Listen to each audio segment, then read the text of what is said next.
I've stepped into Sinclair Automation's cavernous production hall so many times that I could navigate it blindfolded. But this morning was different.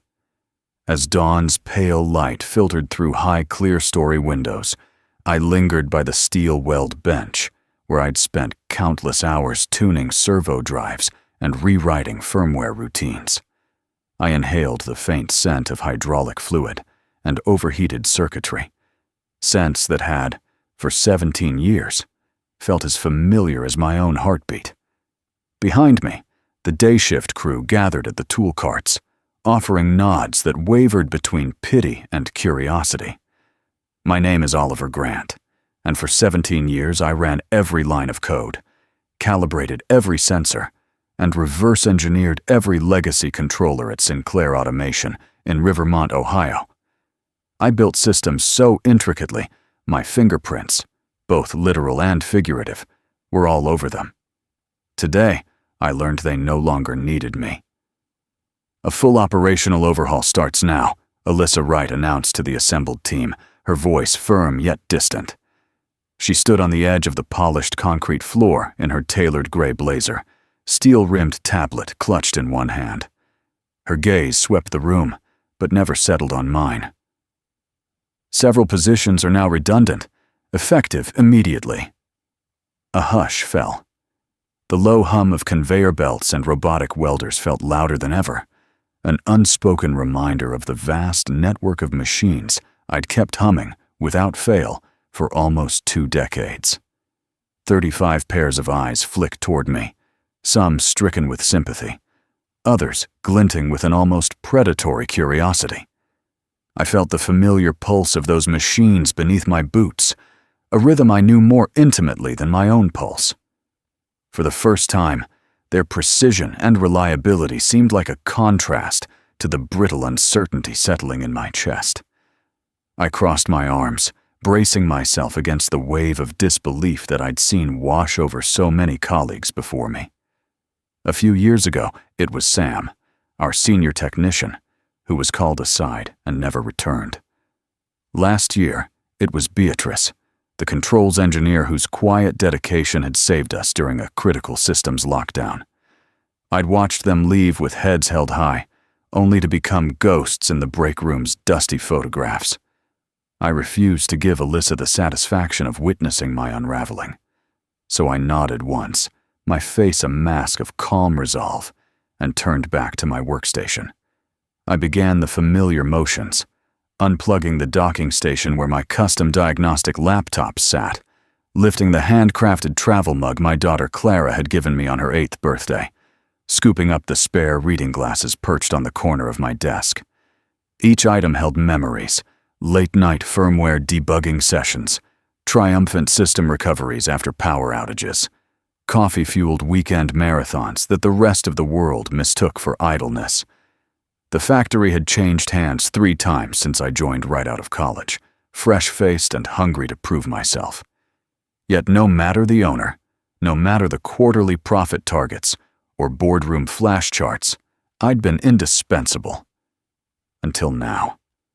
I packed the last of my things into a battered cardboard box, the leather-bound notebook where I'd sketched calibration algorithms, the thumb drive with my personal backups, a faded photograph of the first robotic arm I'd reprogrammed to move 30% faster without sacrificing accuracy.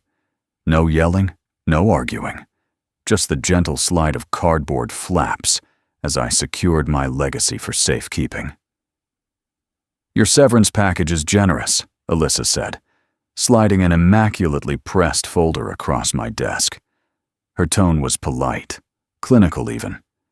2 months' pay, plus accrued vacation time, it said in black and white. "Generous," I echoed softly, testing the weight of the words. The folder remained exactly where she had placed it, as if reluctant to be claimed. She tapped her tablet. "NovaCore Solutions is implementing a complete digital transformation, cloud-based monitoring, AI-driven analytics. It's where modern manufacturing is headed." I zipped my laptop bag, already imagining the server cluster in the back office humming with off-site algorithms, replacing the custom routines I'd built. They'll reverse engineer whatever they need, I said, voice low. Alyssa glanced at her designer watch. Human Resources needs to see you before you leave. I nodded, hoisted the cardboard box, and walked past the CNC mills and pick-and-place robots I had programmed from scratch.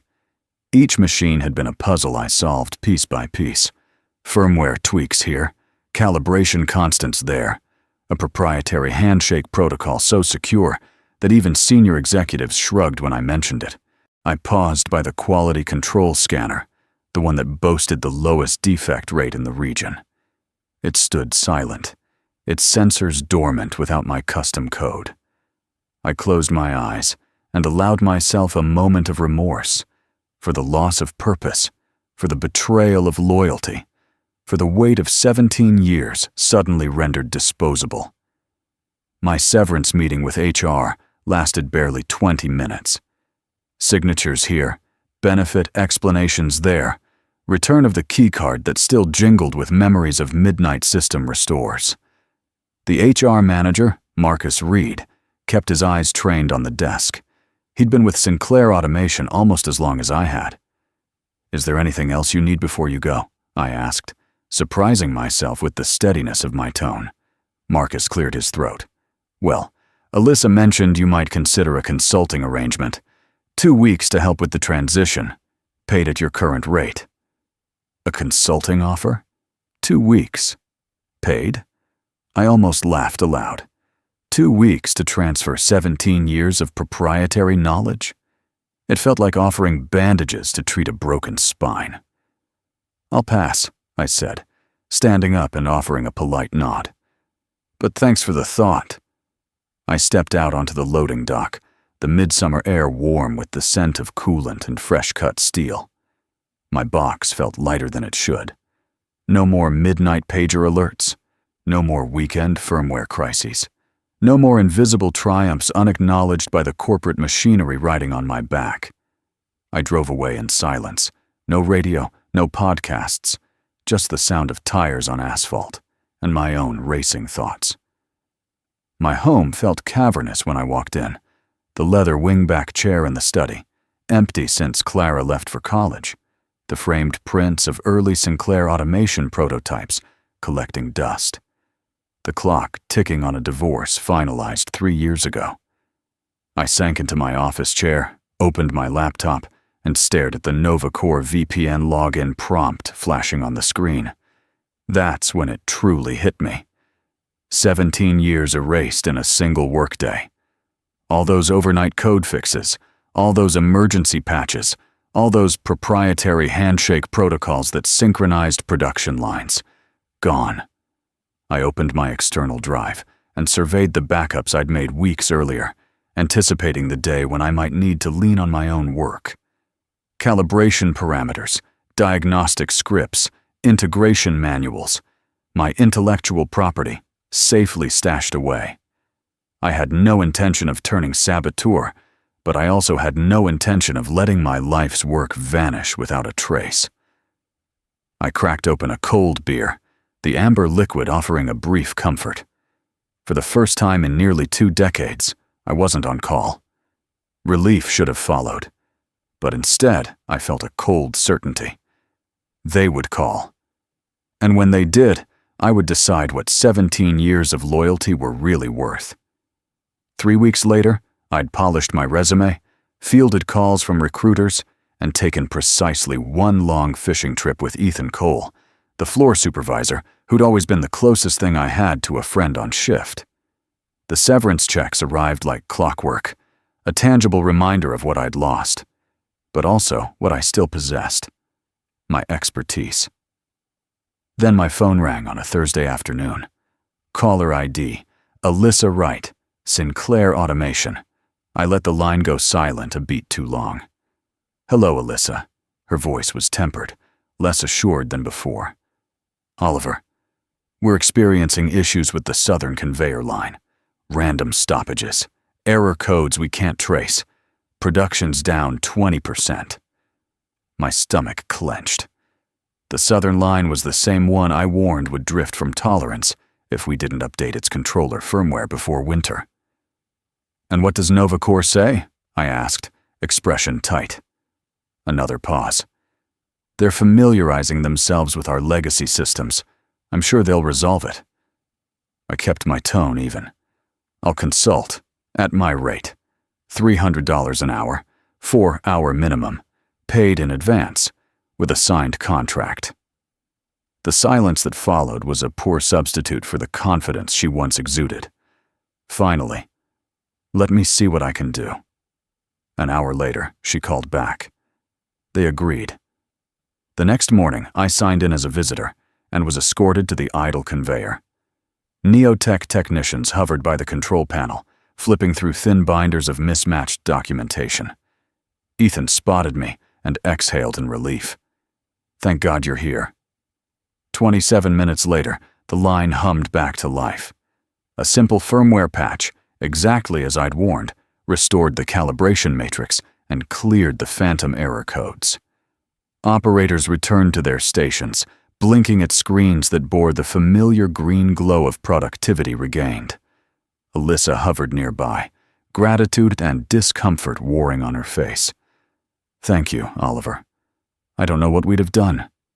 I closed my laptop with deliberate calm. Happy to help. As I walked out that afternoon, I felt something shift inside me. Sinclair Automation would learn eventually that you can't simply replace institutional knowledge with off-the-shelf software. But whether they truly valued me or merely needed me again was a question I intended to answer on my own terms. I drove home with the evening sky burning crimson over Rivermont, Ohio. The API keys and proprietary scripts I carried on that laptop might just be insurance. Proof that 17 years of dedication deserve more than polite severance. And deep down, I knew exactly what I was worth. I looked up from stowing my laptop bag, just as Alyssa Wright's soft hesitation filled the space between us. "Will there be anything else?" I asked, voice careful. She paused, brow furrowing beneath her perfectly pressed suit jacket. "Actually, we're having similar issues with the CNC machines in Bay 3. Random quality control failures. Tolerances drifting overnight. Could you take a look while you're here?" I glanced around the cavernous production hall, the echo of robotic welders and conveyor belts underscoring her words. Bay 3 sat at the back, its CNC cells humming with a deceptive steadiness. I checked my watch. Our agreement covered only the southern conveyor line. "That would exceed our scope of work," I said evenly. Her expression tightened, a flash of impatience betraying her polished composure. "Oliver, be reasonable. You're already on site." I straightened, meeting her gaze. "I'm being reasonable, treating this strictly as a business arrangement, just as you did when you eliminated my position." With that, I gathered my things and walked away. As I passed the quality control lab, Leon, our floor supervisor, and the closest thing I had to an ally, fell into step. He spoke in a low tone, eyes darting to ensure no one overheard. "It's not just Bay 3, he whispered. "Everything's starting to unravel. QC is catching defects daily." I felt a familiar chill. How bad? "Customer returns are up 30%. Leon exhaled sharply. "They're in way over their heads, aren't they?" I offered a curt nod but said nothing. He pressed on, voice hushed. "You saw this coming, didn't you?" I stopped at the edge of the assembly line, leaning against a maintenance cart. "I didn't have to predict it," I replied. "I built these systems. I know what happens when they aren't maintained properly." He looked at me, frustration and relief mingling on his face. "And you're going to make them pay for it?" I shrugged. "They already are." Over the next week, Alyssa called me twice more with fresh emergencies. Finicky vision scanners in the paint booth, an erratic torque controller on the final assembly gantry. Each time, I negotiated a new, one-off consulting contract, each at a slightly higher rate than the last. I fixed the immediate problem, packed up my laptop, and waited for the next call. Then, 2 months after I'd walked out the first time, my phone rang with an unfamiliar number. "Mr. Grant?" I sat up straighter. "This is Oliver Grant." "Good afternoon. I'm Andrew Keyes, Vice President of Operations at Travella Freight." My pulse quickened. Travella Freight had acquired Sinclair Automation 6 months ago. "Afternoon, Mr. Keyes. How can I help?" He wasted no time. "Our Rivermont facility is experiencing unprecedented quality control issues. Warranty claims have tripled. We've lost 2 aerospace contracts due to precision concerns. Jessica Barnes." He hesitated, but quickly corrected. "Alyssa Wright has informed me you've been providing ad hoc consulting services. That's correct?" I leaned back, measuring my words. "It is. We'd like to discuss a more comprehensive arrangement." I remained silent, letting the weight of his proposal settle. "We want you back as a contractor. 6 months, full-time, to resolve our current issues and properly document your institutional knowledge." I raised an eyebrow.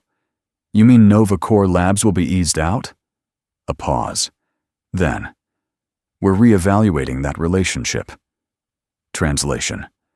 Nova Core was on the way out. A flush of satisfaction warmed me, proof that my departure had consequences. "I appreciate the offer, Mr. Keyes," I said, voice steady. "But I'm currently in discussions with several other firms. My availability is limited." "Name your price," he said bluntly. I gave him a figure 3 times my former salary. He didn't hesitate. "Fine. Contracts will be drawn up today." 2 days later, I walked back into Sinclair Automation's main entrance, this time as a contracted consultant. Alyssa was nowhere to be seen. Rumor had it she'd been reassigned to a Travella facility in Toledo. Leon greeted me with a relieved grin. "Welcome back," he said, slapping my shoulder. "Let's see what mess they've made." In the control room, I reconnected my laptop to the management server and immediately discovered the fallout of Nova Core's bungled reverse engineering. Key calibration firmware lay corrupted. Machine learning routines had drifted tolerances so far that nearly 30% of parts were failing final QC checks. I opened the Strategic Plans folder and found Alyssa's original proposal to Travella's executives, an innocuous PowerPoint deck that detailed how replacing me would save over $200,000 annually, projecting a temporary defect rate bump of 3% as acceptable collateral. She hadn't simply modernized the plant. She'd gambled its reputation for cost savings. I called Leon into my makeshift office. His low whistle echoed against the concrete walls. "She was gunning for you from day one," I explained. He shook his head. "Not just you. Every ounce of quality this plant stood for." That evening, I sat in my temporary quarters, backlit by bank night lights and the hum of the smelter furnaces. I could have walked away again, taken the money, and let the facility find its own bottom. But the betrayal burned too deep.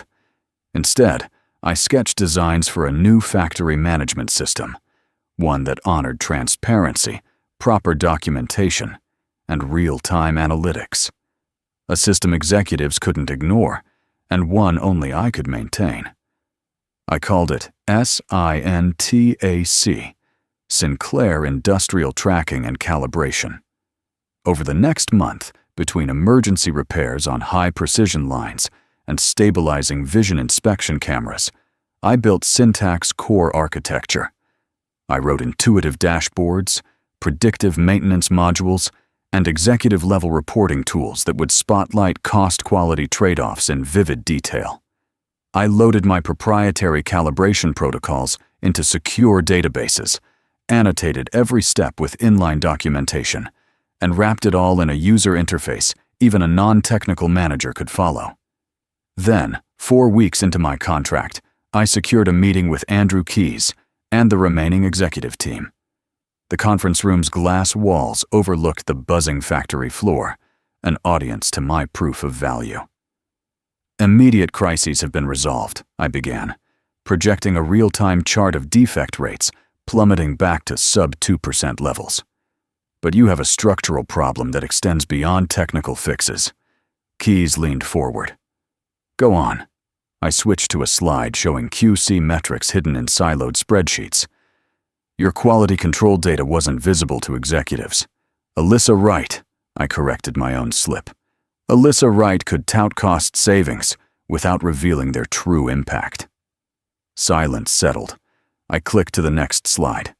Syntax dashboard, illustrating production throughput, maintenance forecasts, and total cost per part, including warranty and rework expenses. This interface, I said, voice firm, integrates every machine and reports every variable to a single pane. It allows you to monitor quality in real time, forecast maintenance needs down to the hour, and model cost-quality trade-offs before making decisions. You might still choose to prioritize cost over quality, but you'll do it with full awareness of the consequences. The executives exchanged glances. Finally, a bespectacled finance director asked, "How long for full implementation?" 3 months, I replied. The core is complete. We'll deploy modules in weekly sprints. And after implementation? Keyes pressed. I paused, savoring my moment. I will maintain and support Syntac under a long-term consulting agreement, 2 days per week on site. My company, Grant Industrial Systems, will license the software to Travella Freight, providing updates and training. An executive winced at the name, but Keyes only arched an eyebrow. Grant Industrial Systems? I nodded. Yes, my new firm. A murmur arose. Sounds expensive, someone muttered. Less expensive than the losses you've already suffered, I countered. Your warranty claims, emergency repairs, lost contracts. Over the past quarter, you've incurred more than $3.4 million in unseen costs. I brought up a slide with the tally. The room went silent, save for the soft hum of the factory below. My annual consulting fee is $320,000, I continued, and the Syntac license is $150,000 per year. Total, $470,000. Minutes later, Andrew Keyes shook my hand. I'll need to bring this to the board, he said, voice measured. But you've made a compelling case. As I exited the conference suite, Leon intercepted me with a grin. How'd it go? I allowed myself a small, satisfied smile. We'll see. Either they value what I'm offering, or they don't. He chuckled. After the beating they just took, they'll value it. I stopped at my temporary door. By the way, I said, I'll need a shop floor manager for Grant Industrial Systems, someone who knows these machines and these people. Interested? His eyes widened. Then a slow grin spread across his face. You serious? Dead serious, I replied. I'm done building success for other people. It's time to build something of my own.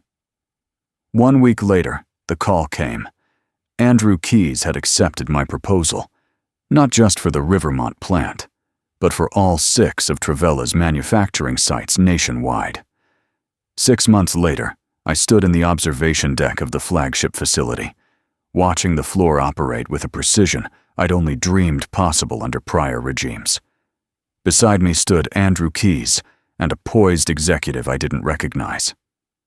Oliver, this is Patricia Winters, our new Chief Operations Officer, Keyes introduced. Patricia extended her hand. Impressive, she said, nodding at the factory below. Your Syntac system has revolutionized our visibility into manufacturing quality. It just makes visible what was always there, I replied, arms folded. She smiled. We rolled out a similar modernization at our Pittsburgh plant. Disastrous results. I arched an eyebrow. But thanks to Syntac, you caught it before it became a full-blown crisis. Patricia nodded. We also discovered that Alyssa Wright had been receiving consulting fees from Novacor while advising us to cut costs. She paused, appalled. A clear conflict of interest. I kept my expression neutral. I suspected as much. Patricia continued. We've terminated her employment, and we've instituted a new corporate policy. All cost-cutting measures must include a quality impact assessment, and all technical systems require documented knowledge transfer protocols. Sounds sensible, I said. We're calling it the Grant Protocol, Patricia added, smiling. I glanced down at the humming lines below. Technicians confidently operating equipment they understood. Managers making informed decisions.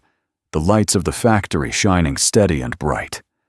For the first time in 17 years, I felt more than just indispensable. I felt empowered.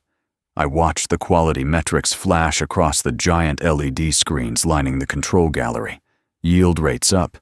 Defect counts down. Throughput humming along at 1,800 parts per hour. Every data point fed directly from Syntac.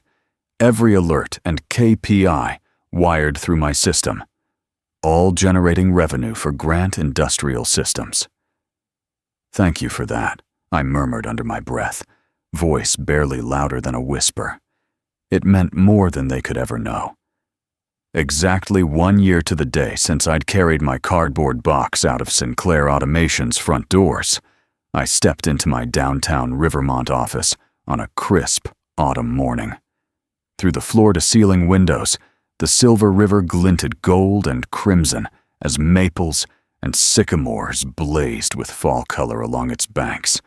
I paused in the doorway, taking in the sight. 12 desks arranged in neat clusters, each occupied by a hungry engineer, a curious data analyst, or a problem-solving technician. My phone buzzed. A text from Leon. Bay 4 upgrade complete. All systems green. A smile tugged at my lips. Leon had grown from floor supervisor to my right-hand operations manager, overseeing deployments at every Trevella site, while I focused on winning new clients. In the past quarter alone, Grant Industrial Systems had signed on 3 more manufacturing firms, each eager to preserve their legacy knowledge instead of discarding it. Word was spreading. The company that rescued aging equipment from obsolescence, the software that bridged decade-old PLCs with modern analytics, the founder who turned a firing into the foundation of an empire. On my polished walnut desk lay the latest issue of Midwest Manufacturing Monthly, its headline screaming, "The Knowledge Gap: How Grant Industrial Systems is Saving Manufacturers Millions." Beside it, an embossed invitation. Keynote panel, Automation Summit, 2026, From Obsolescence to Optimization. Formerly headlined by Alyssa Wright. I reached for a framed photograph of Clara, my daughter, dressed in her cap and gown from her spring graduation. I remembered her voice at her commencement dinner. "Dad, you didn't just take lemons and make lemonade," she'd said, eyes shining with pride. "You took lemons and built a lemonade empire." My assistant knocked and slipped her head around the door. "Your 10 o'clock is here." "The Sinclair family," she added. I nodded, smoothing my tie. Harold Sinclair, long-retired founder of the plant I once ran, had called, asking me to advise on buying back his old facility from Trevella Freight. He wanted guidance on modernizing hardware without sacrificing the precision that had defined Sinclair Automation for decades. I closed the file I'd been reviewing and stood. No longer an employee forced out, but a trusted advisor summoned by the family whose business I'd helped build. I caught my reflection in the glass, suit jacket crisp, hair streaked with gray at the temples, proof of experience earned through sweat and late-night code sprints. I stepped into the conference room to greet Harold and his 2 adult children. As we shook hands, I felt a satisfaction deeper than any severance package could buy. I had become something they never imagined I could be.